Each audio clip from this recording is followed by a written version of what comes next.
Ele se preocupa com a fauna e dá nome. E Ele não deu nome, mas Ele trouxe Adão, deu nome para Adão. E trouxe os animais para Adão, dá nome para os animais.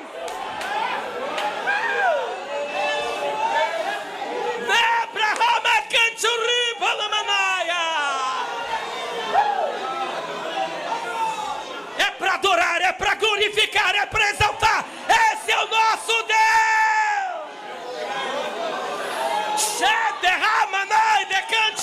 Esta é a hora de você adorar. O Espírito de Deus está na casa. Há uma graça abundante descendo direto do trono de Deus para a sua vida. Nehemanai, você que falava em mistério, agora é a hora. Shedehai, aleluia.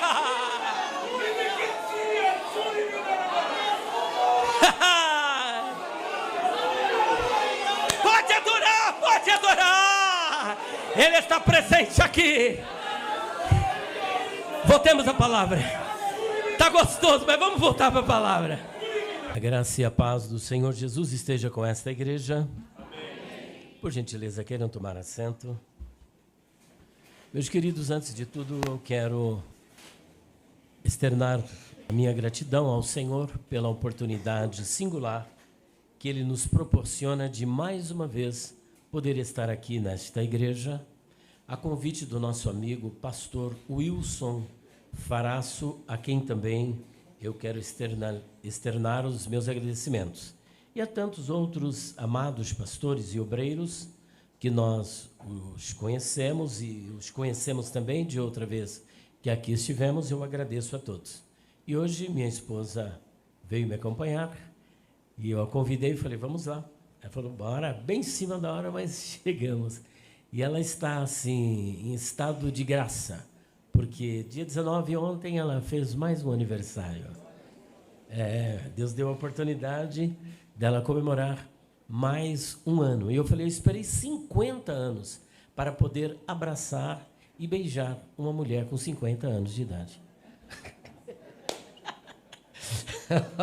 Ela tem uma carinha de 25, mas as mulheres geralmente não gostam que falam a idade, né? Mas essa não tem um constrangimento, porque ela... Olha só, que coisa linda, né? Bom, testemunho dado, vamos agora para a palavra do Senhor. E o tema que nós fomos convidados aqui para nós discorrermos é um tema extremamente relevante e um tema extremamente atual. Esperança ortodoxa, a fé que aponta para o futuro. Quão terrível é uma sociedade, uma pessoa que não tem esperança, como Paulo denuncia na sua primeira carta aos Tessalonicenses, capítulo 4, versículo 13, quando ele inicia a carta dizendo assim: não quero, porém, irmãos, que sejais ignorantes a respeito dos que já dormem, para que não vos entristeçais como os demais que não têm esperança. Mas eu louvo a Deus que nós temos uma esperança viva, uma esperança certa. E a nossa esperança, ela é ortodoxa, porque ela está fundamentada na promessa de alguém que é fiel, na palavra de Deus. E a Bíblia é um livro singular, porque diferente de qualquer outra literatura, ela nos revela o passado, o presente e o que vai acontecer no futuro. Sabe lá o que é isso? A Bíblia é o único livro em que o autor está presente quando nós estamos lendo. E a grandeza dela é apontar para o futuro, revelar para nós as coisas que ainda vão acontecer. Isso é lindo demais, porque infelizmente nós estamos vivendo tempos difíceis porque há uma esperança que é propagada neste mundo, que a gente chama de esperança heterodoxa, que é diferente da ortodoxa. Heterodoxa porque não está fundamentada nas escrituras sagradas, ainda que tenha um cheiro de escritura, mas não tem nenhum compromisso com as escrituras. E eu me refiro algumas delas. Por exemplo, uma teologia escatológica chamada preterismo. Qual é o nome?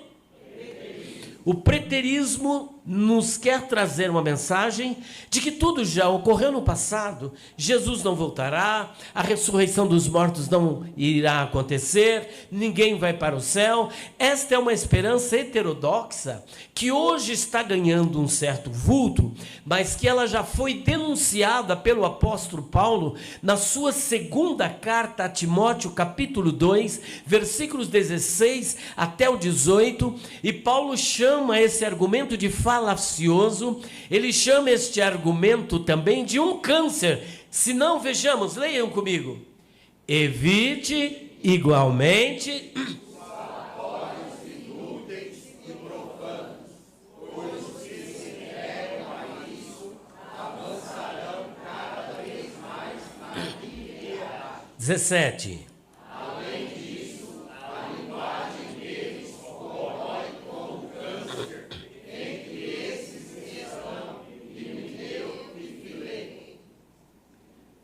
Que se desviaram da verdade, dizendo que a ressurreição já aconteceu e estão pervertendo alguns em sua fé. Ele chama isso de câncer e está se propalando em nosso meio, o preterismo.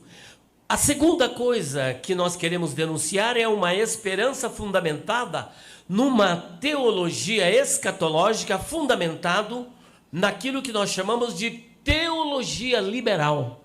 O liberalismo teológico é aquele que prega que Jesus morreu na cruz, mas não morreu para pagar os nossos pecados. Morreu sim para nos deixar um exemplo de humildade e de sofrimento. Se ele morreu por esta causa, fato, de acordo com esta visão liberal, que Jesus não ressuscitou ao terceiro dia. E também não ascendeu aos céus. E se não ascendeu aos céus, ele também não voltará. Tudo isso é heterodoxia. Mas a nossa esperança é uma esperança ortodoxa. É uma esperança verdadeira. É uma esperança viva. É uma esperança que renova a nossa fé. É uma esperança que traz fervor para a igreja. É uma esperança que cria uma expectativa e nos projeta para o sumum bono do cristianismo, que é a visão beatífica, porque a nossa esperança é a sua vinda, a nossa esperança é o arrebatamento da igreja, a nossa esperança é a ressurreição dos mortos, a nossa esperança é a transformação dos vivos, a nossa esperança é vê-lo face a face, a nossa esperança é estar na glória, a nossa esperança é a nova Jerusalém, a nossa esperança é subir até o terceiro céu, a nossa esperança é receber um novo nome, a nossa esperança é estar assentado com ele no trono, a nossa esperança é ortodoxa. Aleluia! E quem acredita pode adorar o nome do Senhor. É a nossa esperança, é a esperança pentecostal que mantém a sua ortodoxia, porque está fundamentada na palavra daquele que não pode mentir. Pode passar os céus e a terra, mas diz o Senhor: as minhas palavras não vão te passar. Ele prometeu e ele irá cumprir. Quem crê nisso?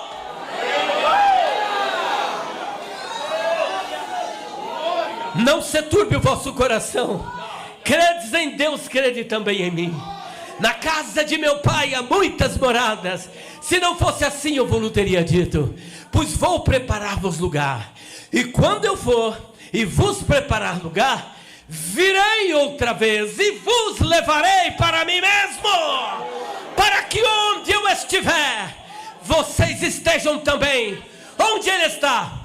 Ele está sentado à destra da majestade nas alturas. Ele está entronizado no céu. A casa do Pai é o céu. O destino da igreja é o céu. A casa da igreja é o céu. O lar da igreja é o céu. E é para lá que a igreja aqui de Pinheiros irá. Posto isso, quero convidá-los para fazermos uma leitura na primeira carta de Paulo aos Tessalonicenses, capítulo 4, versículos 16 e 17. É fato que não dá para nós terminarmos, mas dentro do espaço de tempo que nos foi proposto, vamos trabalhar esse tema que é extremamente glorioso. Todos encontraram? A minha tradução é ARC, eu percebi aí a NA, né? É isso? É NA. Vamos lá então, pode deixar. Capítulo 4 de 1 Tessalonicenses, a partir do versículo de número 16. Assim está escrito: porque o mesmo Senhor descerá do céu, com alarido, e com voz de arcanjo, e com a trombeta de Deus. E os que morreram em Cristo ressuscitarão primeiro. Depois nós, os que ficarmos vivos, seremos arrebatados juntamente com eles nas nuvens, a encontrar o Senhor nos ares, juntos. E assim estaremos sempre com o Senhor. Aleluia! Vocês estão sentindo um pedacinho do céu? A glória do Senhor está na casa. Oh, aleluia! Senhor nosso Deus e nosso Pai que está nos céus, mais uma vez, Pai querido, a tua igreja se encontra aqui reunida neste lugar, firmes e crendo nesta promessa. Esta promessa que é a base da nossa esperança ortodoxa, porque nela estamos firmados, na tua palavra que não pode mentir, porque o Senhor é o Deus da verdade, e a Bíblia é a tua palavra, e a tua palavra é a verdade. Eu te louvo por esta oportunidade singular. Continua a nos abençoar também a tua igreja. Reveste-nos com teu Santo Espírito, que o Senhor possa iluminar a minha mente, para entender com todos os santos a altura, a profundidade, o comprimento e a largura, e conhecer o amor de Deus, o amor de Cristo, que excede todo o entendimento. Capacita-nos nesta noite, aquece o meu coração com teu coração, para que o coração da tua igreja saia aquecido pela tua presença e pelo poder da tua palavra. Em nome do Senhor Jesus Cristo. Amém. Meus queridos, o texto que nós acabamos de ler, ele está diretamente conectado com uma das disciplinas que nós estudamos nas escolas teológicas, conhecida como teologia sistemática. A teologia sistemática, ela tem uma disciplina conhecida como escatologia. Qual é o nome? Escatologia. Que é formada pelo vocábulo eschatos ou eschatos, que é últimas coisas, e logia, que é estudo. Logo, a escatologia é o estudo das últimas coisas. E é curioso que o apóstolo João, ele foi deportado para a ilha de Pátimos no dia do Senhor, ele é arrebatado. E ele ouve um ser falando com ele, e ele quer ver quem é que está falando com ele. E quando ele contempla numa visão,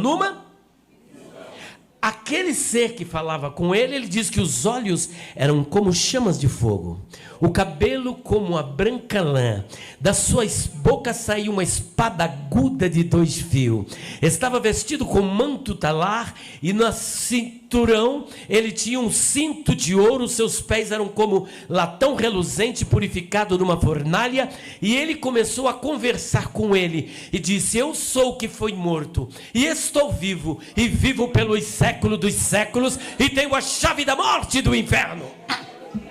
No capítulo 1, versículo de número 19, ele diz o seguinte: João, escreve as coisas, primeiro, que tens visto, apontando para as que são, apontando para e as que depois destas hão de acontecer, apontando para esperança ortodoxa.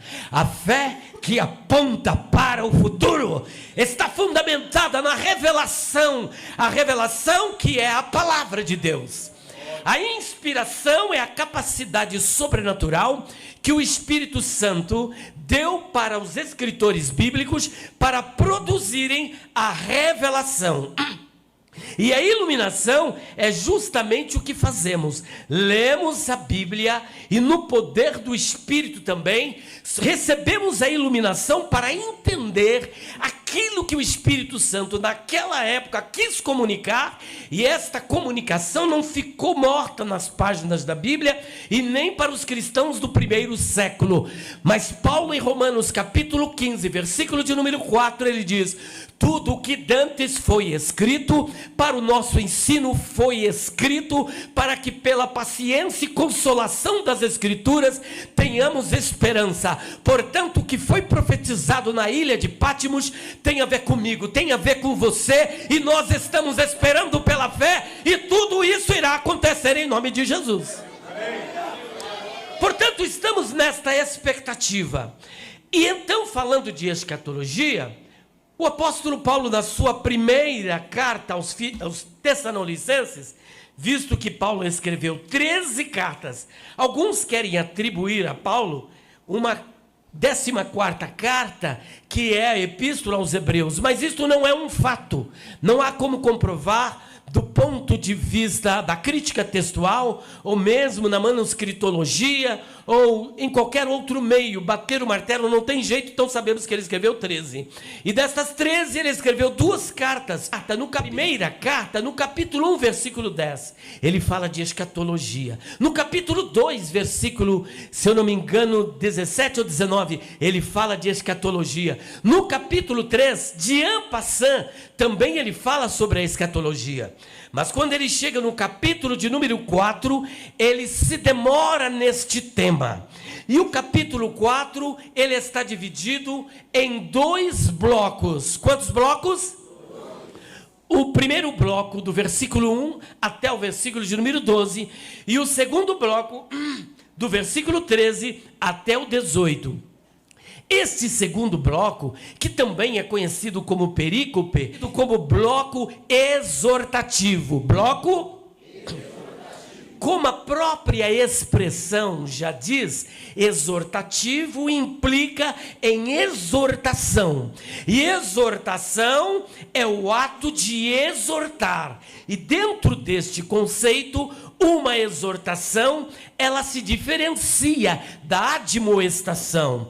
Quem quer admoestar, ele vai admoestar alguém que está em descaminho, por liberdade, por rebeldia, por desobediência. Então ele pega firme e dá uma palavra com austeridade. Ele tem que, como pastor, dar umas cajadadas. Mas quem vai exortar, ele não vai para assustar, porque exortar, também vinda do verbo grego parakaleo, que é formado pela preposição grega para, que não é o estado do Pará, que significa estar ao lado, e kaleo, que é o verbo grego chamar. Logo, exortar é chamar para estar ao lado. E é curioso que o Espírito Santo, que nós vamos estudar neste domingo, ele é chamado também de Parácletos, o outro consolador, aquele que veio para estar do nosso lado e nos ajudar, e nos consolar, e nos auxiliar. Portanto, o apóstolo Paulo, inspirado pelo Espírito Santo, a palavra que ele quer trazer para a igreja dos Filipenses, ou melhor, Tessalonicenses, na sua primeira carta aos Tessalonicenses, a partir do versículo 13, é uma palavra de consolo. E por que ele traz esta palavra de consolo? Porque havia uma grande dúvida dentro daquela igreja. Eles já haviam sido instruídos de que Cristo voltaria, arrebataria essa igreja. E o arrebatamento é algo assim espetacular, é glorioso, é majestoso. E qual era a preocupação desta igreja? Tudo bem, Cristo voltará de forma majestosa, que deixará todos espasmódicos, porque será uma volta gloriosa. Mas, e o meu esposo que partiu desta para outra vida? O meu filho que morreu? A minha mãe? O meu tio? O meu amigo? Eles vão perder este momento. Então Paulo percebe que há uma tristeza no coração da igreja, e ele traz esta palavra para confortar esta igreja, para dar uma resposta de alívio, para trazer uma palavra de consolo, de alento. E é por isso que ele chama aqueles que morreram como se estivessem dormindo, porque ele usa aqui um eufemismo. Mas quando ele vai tratar de Jesus, falar acerca de Jesus, olha o versículo 14, como é que ele não tem esse mesmo tato. Juntos, vamos ler. Porque se cremos que Jesus... Pronto, que Jesus... Mas no versículo 13, quanto aos mortos, ele diz que eles estão... Porque Paulo sabia que havia muitos ali dentro da igreja que haviam perdido seus entes queridos. Poxa, mas eles morreram e agora o que vai acontecer? Em respeito, então, a estas pessoas que ainda estavam com seus corações consternados, entristecidos pelas perdas dos seus entes queridos, Paulo usa um eufemismo, uma palavra de abrandamento. Mas no que diz respeito a Jesus, Paulo não usa esse eufemismo, essa palavra de abrandamento. Sabe por quê? Porque todos aqueles que perderam seus entes queridos, os seus entes queridos continuavam mortos e trazendo tristeza para alguns corações. Mas quando ele vai falar de Cristo, ele vai falar de um Cristo que morreu, mas um Cristo que a sepultura não pôde retê-lo, porque ele ressuscitou ao terceiro dia e está sentado à destra da majestade nas alturas. Então não tenho por que usar de eufemismo para alguém que morreu, mas ressuscitou. E ele continua falando. Então, quando chega no versículo de número 16, nós vamos nos demorar um pouquinho no versículo 16, neste versículo. Eu gostaria que vocês lessem 1, 2, 3. Porque mesmo será do céu, como alarido, e com voz de arcanjo, e com a trombeta de Deus, e os que morreram em Cristo ressuscitarão primeiro. Nós vamos fazer uma exposição deste texto. Eu vou ter que correr para poder saltar para o versículo 17. Mas eu vou trabalhar esse primeiro texto. Porque é uma cláusula explicativa. Ele começa a desenvolver um assunto no versículo 13. No versículo 14, numa gradação, ele vai caminhando. Porque Paulo é extremamente cronológico. Ele é extremamente... O que é isso? Ele apresenta os fatos de acordo com a ordem dos acontecimentos. Quando nós observamos esse bloco exortativo, essa pequena perícope, permitam-me aqui fazer um parênteses, apenas para explicar qual era a visão escatológica do apóstolo Paulo, para trabalharmos dentro desta visão, porque se o Espírito Santo entendia isso, Paulo também entendia isso, e Jesus entendia isso, é fato que a igreja deve abraçar este ensino, esse ponto doutrinário. Paulo é extremamente cronológico. Se vocês lerem o capítulo 15, não precisam ler agora, de 1 aos Coríntios, esse capítulo ele é conhecido como discurso apologético em favor da ressurreição. E ele tem uma ordem cronológica de acontecimentos. Na primeira carta de Paulo aos Tessalonicenses, do versículo 13 até o capítulo 5, versículo 9, ele também respeita essa cronologia. E esta cronologia, para nós que mantemos a nossa esperança ortodoxa, que temos uma teologia pentecostal, que temos um viés pentecostal que engloba não somente a questão escatológica, mas a nossa hermenêutica ela é pentecostal, a nossa pneumatologia e paracletologia, a doutrina do Espírito Santo é pentecostal, os dons espirituais que nós abraçamos também são pentecostais, é dentro desta perspectiva, e Paulo vai apresentar esta visão cronológica nesta perspectiva pentecostal. Veja que primeiro, no versículo 13, ele vai falar dos que morreram em Cristo. Em seguida, do versículo 14 até o 16, sabe do que ele vai tratar? Da ressurreição dos mortos. E em terceiro lugar, sabe do que ele vai tratar? Do arrebatamento da igreja. Do versículo 13 ao 16, do versículo 13, os mortos em Cristo. Versículo 14 ao 16, ressurreição dos mortos. Versículo de número 17, arrebatamento da igreja. Capítulo 5, em especial, versículo 9, a grande tribulação. Que mensagem é essa que nós podemos perceber da visão escatológica do apóstolo Paulo? Que ele era o quê? Pré ou pós? Pré, porque ele ele deixa a grande tribulação para depois do arrebatamento. Primeiro, os mortos em Cristo, que não ficarão na sepultura, mas irão ressuscitar.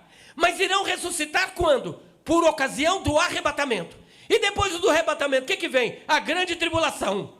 Portanto, sem sombra de dúvidas, com base nessa exposição criteriosa, cronológica do apóstolo Paulo, inspirado pelo Espírito Santo, eu posso professar, sem sombra de dúvidas, que a nossa teologia pentecostal, na perspectiva escatológica, está correta. A igreja não passará pela grande tribulação. Antes disso, a igreja será arrebatada.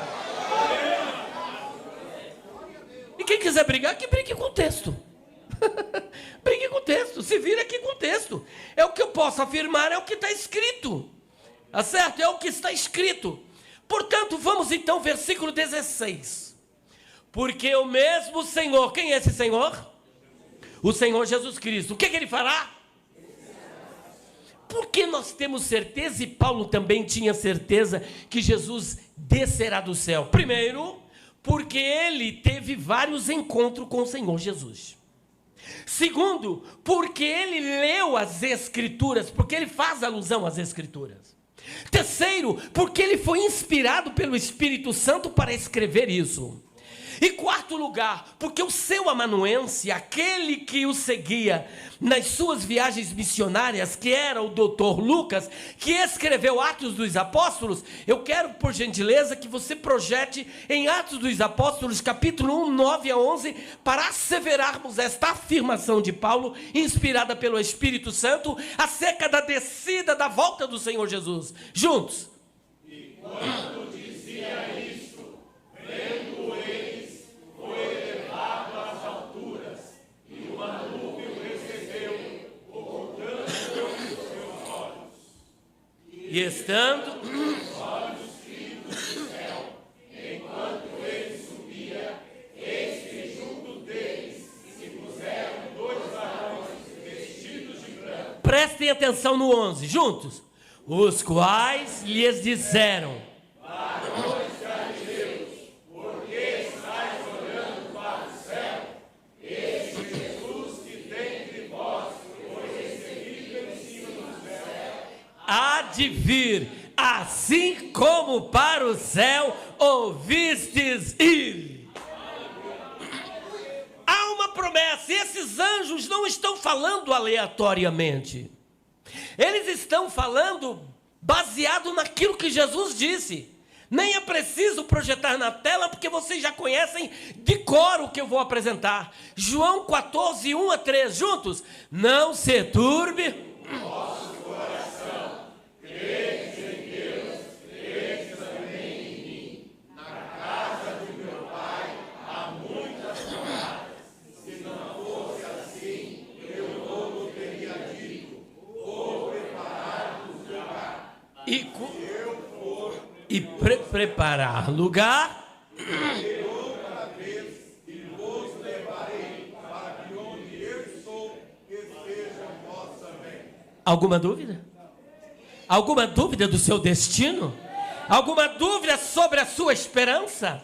Alguma dúvida sobre o seu futuro? A fé que nos projeta para o futuro. Essa fé é uma fé viva, porque está baseada na palavra viva, que é a palavra de Deus.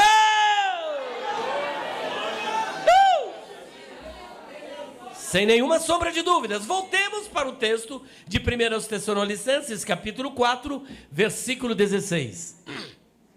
Porque o mesmo Senhor descerá de onde? Porque foi para lá que ele subiu. Certa vez, eu não quero citar o nome, tive um debate com um abençoado amigo. Bem, na verdade, foram 2 debates lá na RIT. E quando se trata da casa do Pai, ele citou várias obras. A casa do Pai era tudo, menos o céu. A casa do Pai para ele era o templo reformado de Salomão por Herodes. A casa do Pai ainda é a futura Jerusalém que vai descer do céu. Portanto, o Pai agora não tem casa, porque é só nessa casa. A casa do Pai, para eles era aqui a terra. A casa do Pai somos nós, tudo. Só que o Senhor Jesus, quando os discípulos se aproximaram dele, e disseram o seguinte: Senhor, ensina-nos a orar, como também João ensinou aos seus discípulos. Essa informação está em Lucas capítulo 11, versículos 1 e 2.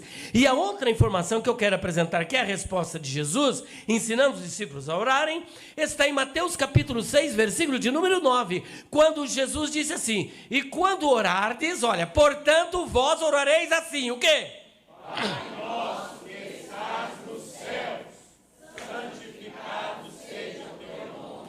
Pai nosso que está no templo de Salomão? Pai nosso que está aqui na terra? Não. Pai nosso que ainda estará no novo céu e na nova terra? Não. Pai nosso que está? No céu. Pai nosso que está? No céu. Então lá é a casa do Pai, é para lá que nós vamos. É a nossa esperança ortodoxa. Esperança viva. A fé que nos projeta para o futuro. Aleluia! Alguma dúvida? Alguma dúvida? Se não há, adore o nome do Senhor. Como diz o homem lá do chapelão, é para glorificar de pé, igreja. Aleluia! Gente, a glória do Senhor está na casa. Nós estamos nos preparando para fazer uma grande festa na casa do Pai. Eita, glória a Deus! Voltemos para o texto de 1 Tessalonicenses, dando continuidade à nossa reflexão. Ele voltará de que jeito? Bem juntos. Com o quê? Alarido. O que é alarido, gente? Barulho. Alguém ainda mais? Um fogo. Implica em barulho, mas a bem da verdade, Paulo, vocês vão perceber que Paulo sintetizava na sua personalidade as três grandes culturas da época: a helênica, a romana e a judaica. E ele era um homem muito versátil, com uma habilidade tremenda dentro de todas as culturas. Ele transitava em todos os meios. Ele falava de astronomia, não é de astrologia, de astronomia. Ele falava de engenharia civil, de arquitetura. Ele falava de agronomia, ele falava da zoonímia dos animais, ele falava de angelologia, e ele tinha uma grande habilidade para falar sobre esportes e falar também do mundo militar.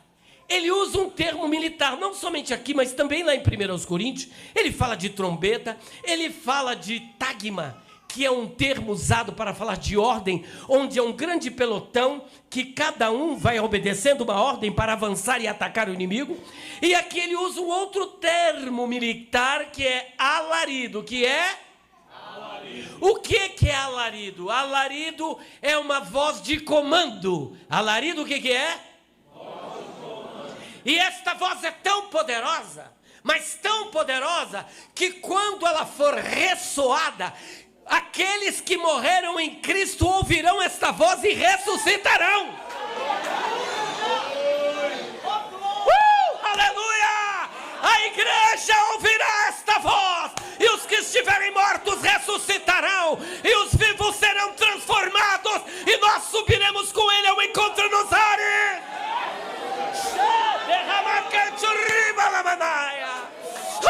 Aleluia! É a glória do Senhor na casa, é a presença dele na casa. Alarido, voz de comando, sentido, marcha. Eita, hora que a igreja ouviu, ela não vai marchar, ela vai subir, ela vai subir, ela vai subir. Sai de canto de high. Oh, quem está sentindo a presença dele? Quem está nesta esperança ortodoxa? Quem está aguardando o retorno dele? Deus eterno e santo, a glória do Senhor é poderosa aqui neste lugar. E é gostoso quando falamos dele, ele se faz presente. Quando falamos da sua palavra, ela enche o templo com alarido. Terceiro ponto, continua. Todos juntos. E com voz de arcanjo. Perceba que ela não diz que é com a voz do arcanjo. E aqui merece dentro desta perspectiva escatológica, uma nota apologética, porque é muito importante.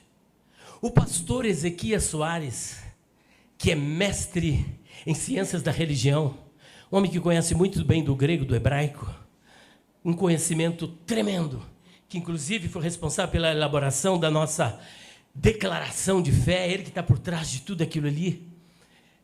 Ele disse o seguinte, que 2/3 do Novo Testamento, isso numa obra que ele fez, que é um comentário exegético sobre as testemunhas de Jeová. Ali ele gasta o grego, o hebraico, o aramaico, e ele vai fazendo uma exegese para expurgar esse vento de doutrina que quer permear aí o arraial dos santos. Ele diz que 2/3, quantos terços? Do Novo Testamento foi escrito para combater os falsos ensinos. Perceba que quantos livros nós temos no Novo Testamento? Quem se lembra? 27. 2/3 significa o quê? 18 livros, se a gente fosse misturar tudo, 18 livros escritos só para combater os falsos ensinos. 70% do Novo Testamento. Se o Espírito Santo inspirou os escritores a escrever sobre isso, ocupando de 2/3 do Novo Testamento para combater os falsos ensinos, os apóstolos também entenderam isso. O Senhor Jesus, como um grande apologista, porque ele esteve envolvido em vários confrontos apologéticos com os escribas, com os fariseus, com os doutores da lei, com os opositores. E se também todo o colégio apostólico, os pais da igreja, os reformadores, entenderam que é importante, a igreja do século 21, daqui de Pinheiros, também entende que isso é importante. E por esta razão eu quero trazer uma notinha apologética sobre essa questão e com voz de arcanjo. Primeira, desmistificação. Não é com a voz do arcanjo, porque o arcanjo não dará a voz de comando. Quem dá a voz de comando é aquele que desce do céu para arrebatar a igreja. E o nome dele é Jesus. Jesus. Aleluia! Aí vem o pessoal da fé adventista do sétimo dia, ou lá da Sociedade de Torre de Vigia, dizendo que ali se trata de quem? Do arcanjo Miguel, cuja tradução do hebraico, cuja palavra hebraica é Michael, e a transliteração é Micael. Assim, pelo menos, traduz a Bíblia de David Stern, que é a Bíblia hebraica completa de David Stern, que hoje é um judeu messiânico. Existem coisas que nós não devemos abraçar, até porque ele é judeu, então ele continua nessa prática, porque ainda está ligado ao judaísmo. Mas nós não temos nenhuma ligação com o judaísmo, porque somos a igreja e seguimos o fundamento dos apóstolos. Então ali, voz de arcanjo não é do arcanjo e nem tampouco do arcanjo Miguel. Está escrito Miguel aí? Mas o argumento que eles usam é o seguinte, que Miguel e Jesus é simplesmente termos intercambiáveis ou nomes intercambiáveis para se referir a uma mesma pessoa, porque eles entendem que Miguel é Jesus. Olha só, eles entendem que Miguel é Jesus, que Miguel é um título honorífico de Jesus. E por que eles afirmam isso em primeira mão? Porque o único arcanjo, eles dizem que só existe um arcanjo. Eles dizem o quê? Só existe um arcanjo. Por quê? Porque é o único que tem nome, e o nome que está na nossa tradução é Miguel. Se nós formos levados por esta argumentação desses dois grupos, nós também chegaremos à conclusão que só existe um anjo. Porque fora Miguel, qual outro anjo que tem nome? Quantos? E quantos são? Um. Gabriel, que é o anjo, e Miguel, que é o arcanjo. Vamos para Apocalipse, capítulo 5, versículo de número 11, e depois voltamos para cá. Meu Deus. Juntos, 1, 2, 3. E olhei e ouvi a voz de muitos anjos ao redor do trono, e dos animais, e dos anciãos, e era o número deles, milhões de milhões e milhares de milhares. Quantos eram? Milhões de milhões e milhares de milhares. Milhões de milhões significa bilhões, trilhões, muitos anjos. Deixe-me usar aqui uma premissa filosófica que diz o seguinte: Ausência de evidência não é evidência de ausência. Repitam comigo. Ausência de evidência não é evidência de ausência. Em outras palavras, o fato do nome desses bilhões ou trilhões de anjos não estarem registrados na Bíblia não significa que eles não tenham nome. Essa questão da onomatologia, que é a ciência dos nomes, e quando falamos de anjos, de seres sobrenaturais, há uma área da onomatologia ligada à linguística, à glotologia, que é conhecida como teonímia. Diga. Que vem de theos, Deus, e onoma, que é nome divino. Pode ser de Deus, de Cristo ou de anjos.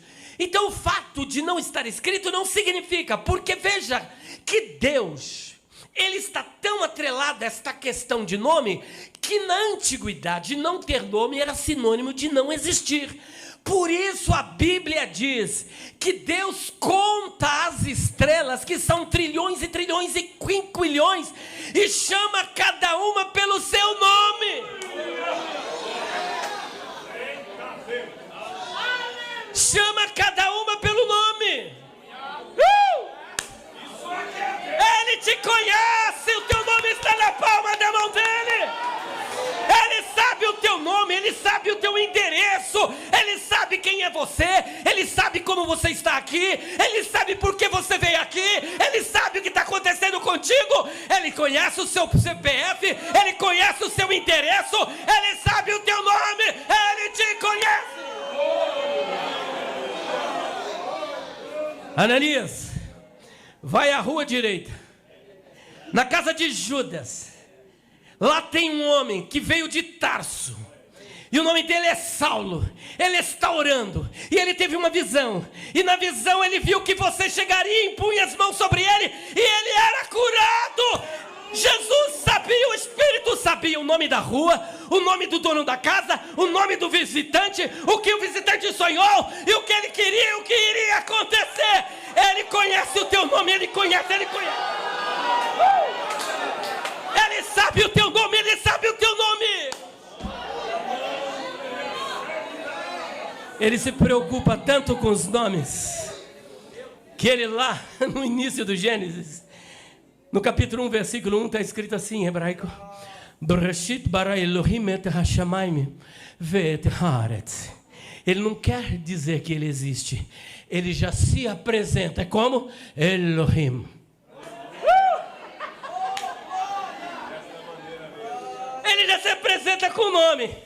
E como Elohim, o que eu fiz? Criei os céus, criei a terra. E eu disse: vai Rior, haja luz, e houve luz. Ele deu nome, olha só. Ele se apresenta com nome. Ele dá nome para a expansão e chama céu. Ele dá nome para a porção terra e chama terra. Ele dá nome para as águas e chama de mares e rios. Ele dá nome na flora e chama de árvores e frutos. Ele se preocupa com a fauna e dá nome. E ele não deu nome, mas ele trouxe Adão, deu nome para Adão, e trouxe os animais para Adão, dá nome para os animais.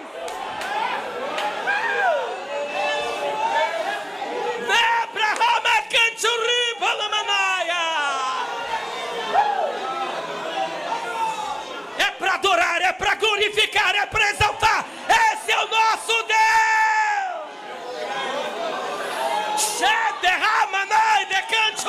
Esta é a hora de você adorar. O Espírito de Deus está na casa. Há uma graça abundante descendo direto do trono de Deus para a tua vida. Nehemanai, você que falava em mistério, agora é a hora. Shedehai, aleluia.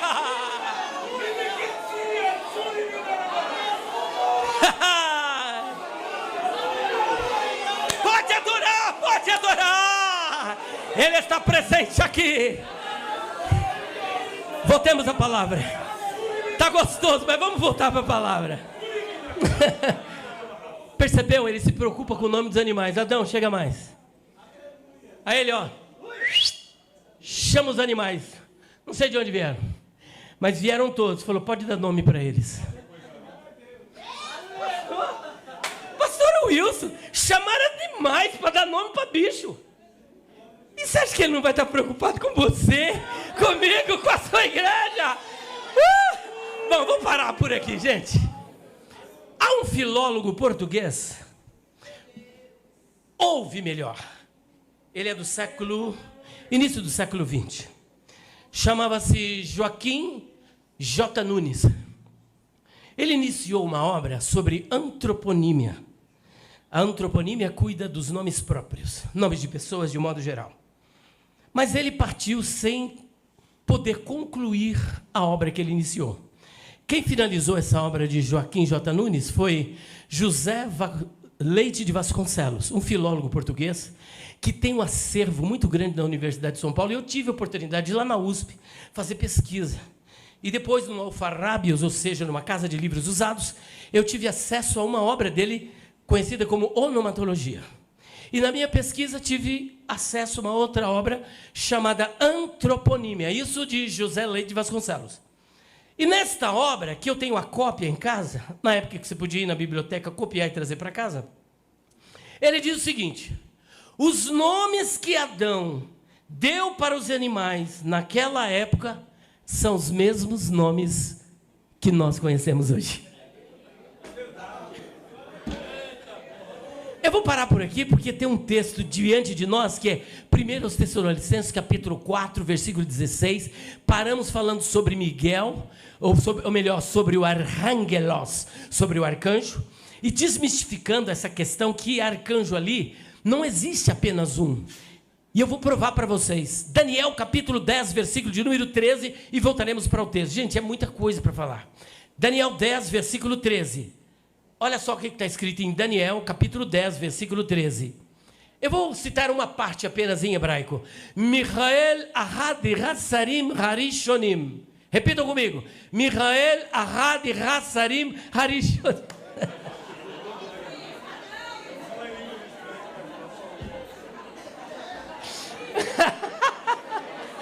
Gente, eu não estou falando de mistério. Eu estou simplesmente citando o texto. Mas vamos lá em português. 1, 2, 3.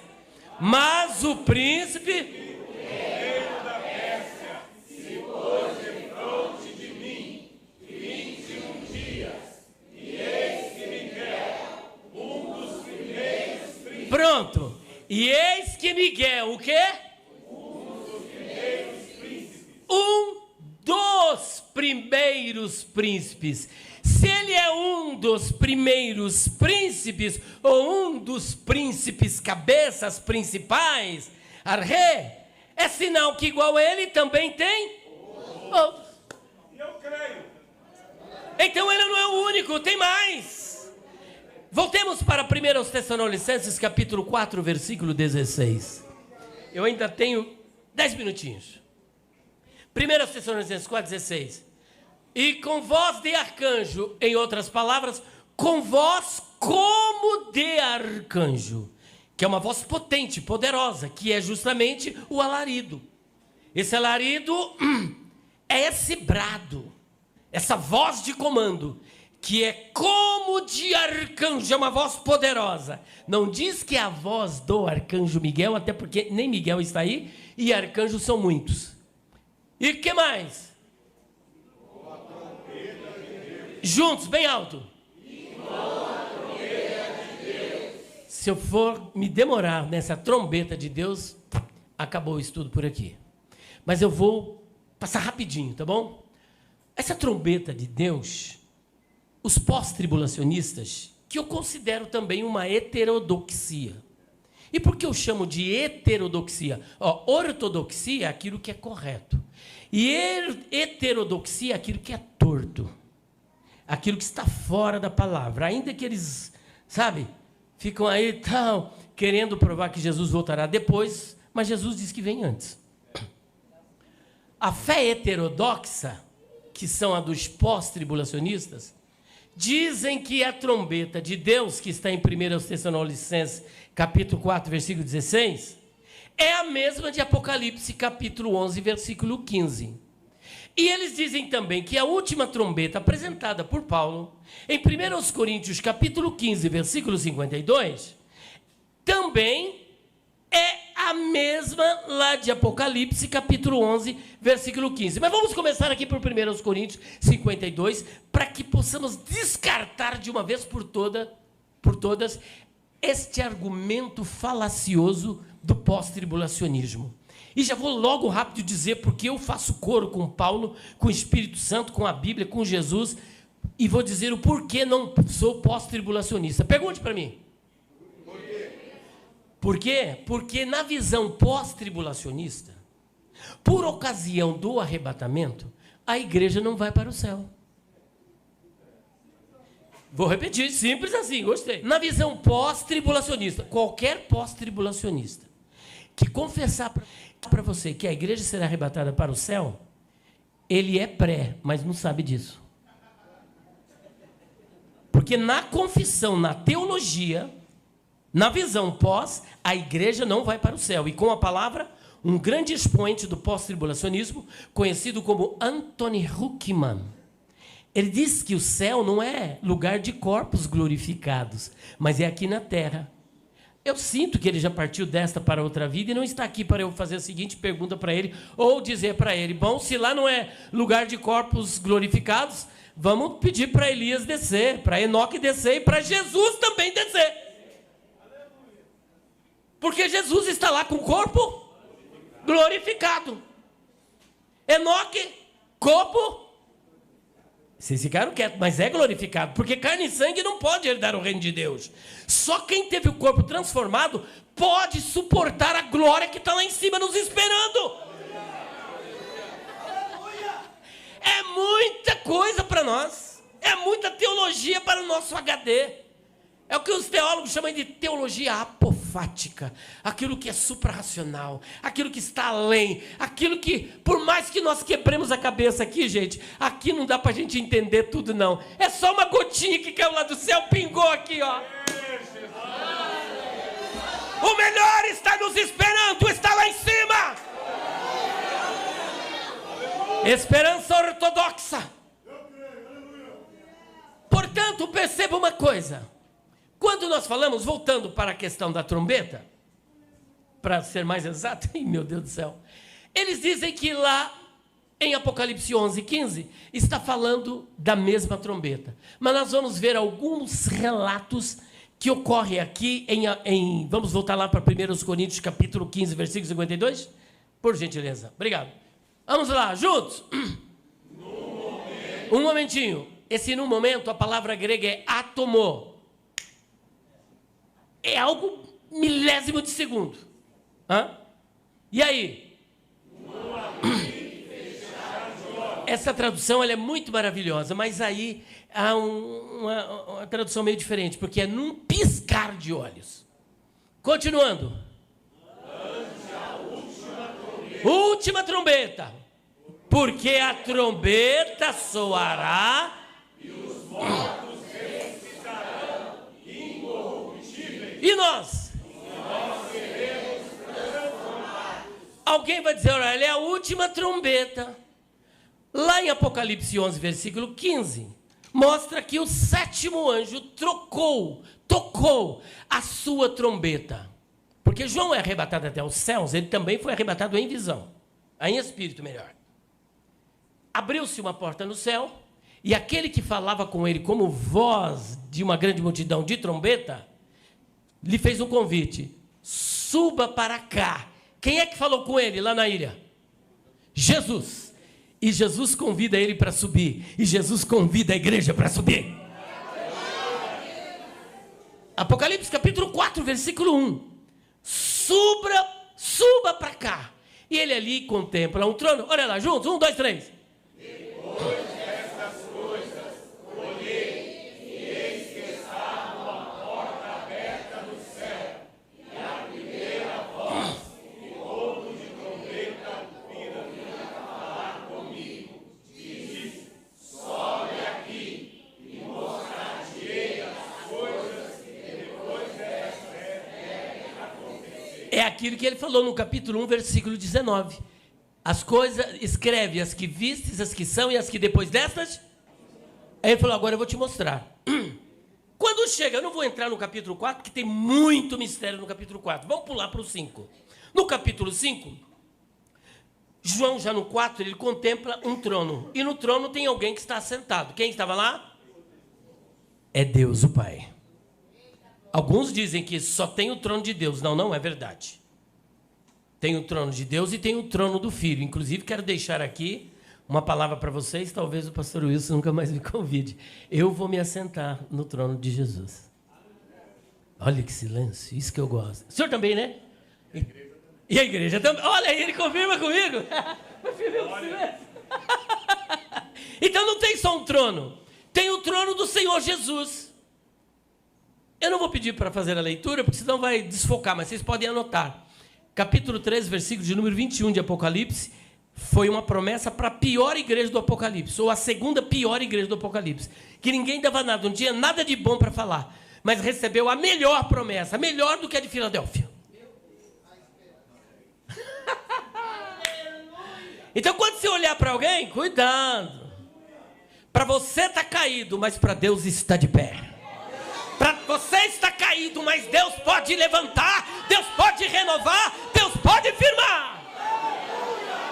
E Deus pode mandar para o céu. Teremos muita surpresa. Pensou o pessoal que olhava o ex-ladrão na cruz? Isso aí já está no garfo do capeta. Está no carteirão do capeta. E mal sabia que Jesus promoveu ele para ir naquele mesmo dia para o paraíso. Não estou fazendo apologia ao erro, mas cuidado antes de julgar as pessoas. Portanto, ele vê ali uma porta aberta no céu e ele recebe o convite. No capítulo 5, aquele que está sentado sobre o trono estava com um livro que ninguém podia abrir, ninguém podia fazer nada. No capítulo 5 de Apocalipse. E João, como nós, era curioso, gente. Ô cabra curioso. Ele queria saber o que estava escrito ali. Queria saber, pastor. O que está escrito nesse livro? E ninguém podia abrir, ninguém podia fazer nada. E ele chorava. Aí o ancião, um dos 24 anciãos, disse para ele o seguinte: João, não chores. Eis o leão da tribo de Judá, que venceu para abrir o livro e desatar os seus 7 selos. Olha lá, 1, 2, 3. E disse-lhe um dos anciãos: não chores, eis aqui o leão da tribo de Judá, a raiz de Davi, que venceu para abrir o livro e desatar os seus 7 selos. Quando João vai olhar para o leão da tribo de Judá, a raiz de Davi, que, ou seja, da descendência de Davi, ele vai olhar um leão, e quando ele vai olhar, o que ele vê? Um cordeiro. Mas peraí, ele não viu um leão? Não era um leão? Por que um cordeiro? Porque eu tenho uma Bíblia hebraica, a Tanakh, e na capa tem o brasão das 12 tribos, e o brasão da tribo de Judá é um leão, Ari, leão. E Jesus é o leão da tribo de Judá, é o rei. Mas por que ele viu o cordeiro? Porque João, quando estava ali nas regiões onde ele fazia o batismo, ele avistou Jesus. E quando ele viu Jesus, ele diz: eis o cordeiro de Deus que tira o pecado do mundo. Então ele é o leão, mas ele também é o cordeiro. Ele é o leão e ele é o cordeiro. Pastor, eu vou ter que parar. Foi? Mais uns 10 minutos, eu paguei mais 10. Então, ali quando são 7 selos, depois dos 7 selos, nós temos 7 trombetas. E depois das 7 trombetas, nós temos 7 taças. É curioso que quando os 7 selos são desatados, os primeiros 6 selos são castigos e punições. Ira de Deus lançada sobre a face da terra. Porque a ira de Deus começa logo na abertura do primeiro selo. No 7º selo não tem ira. E não tem nada. O que é que tem? A abertura para a primeira sessão do toque da primeira das 7 trombetas. 6 trombetas são tocadas. Ira de Deus sobre a terra. E a 7ª trombeta também não tem nada. Há um cântico profético. No capítulo de número 11, há um cântico profético, um hino profético, que ele é repetido várias vezes no livro do Apocalipse, mas há ausência de 2 acontecimentos que apareceram em 1 Coríntios capítulo 15, versículo 52, e voltemos para lá. 1 Coríntios 15, 52. No final, o que acontece? Quando a última trombeta for tocada? Os mortos e os vivos. Então, primeiro, a ressurreição dos mortos. Segundo, 1 Tessalonicenses capítulo 4, 16. Vamos lá. Vamos ver o que acontece com o toque da trombeta também. 1 Tessalonicenses 4, 16. Bora lá. Juntos. Porque o mesmo Senhor descerá do céu com a maravilha, com voz de arcanjo e com a trombeta de Deus. Preste atenção no que vai acontecer.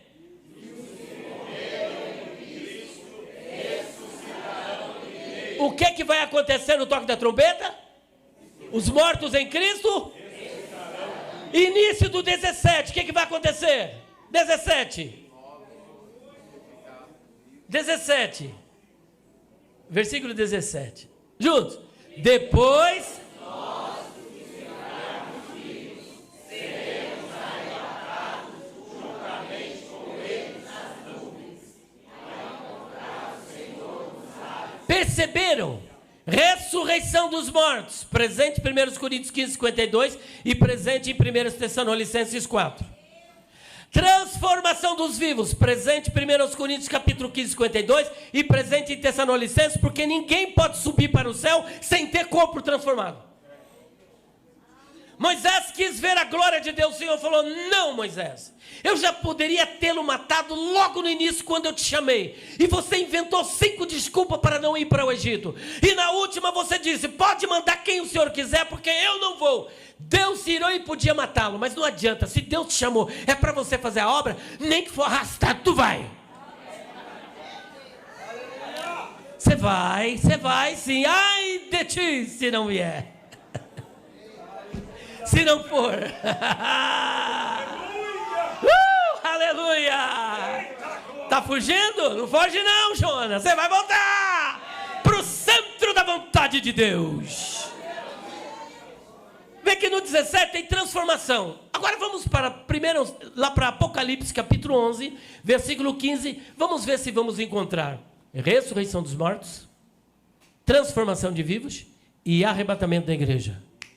Bora lá. Juntos.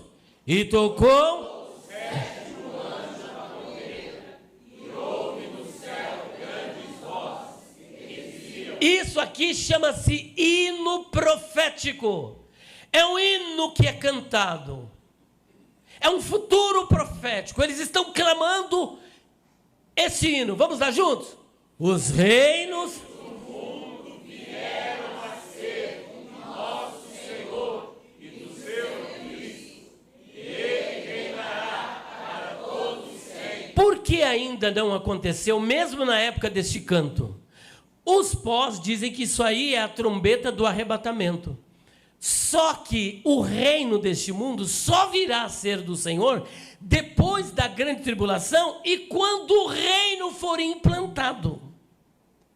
Só que no toque da sétima trombeta não tem transformação de vivos, não tem ressurreição de mortos, não tem arrebatamento e tem mais. Depois da sétima trombeta, ainda não ocorreu o derramamento dos 7 cálices da ira de Deus. A sétima trombeta, quando ela é tocada, vai começar a ser derramado sobre a terra os 7 cálices da ira de Deus. E olha o que acontece no capítulo 15, versículo 1. Apocalipse 15, 1. Juntos. Ainda não. Apocalipse 15, 1. 1, 2, 3.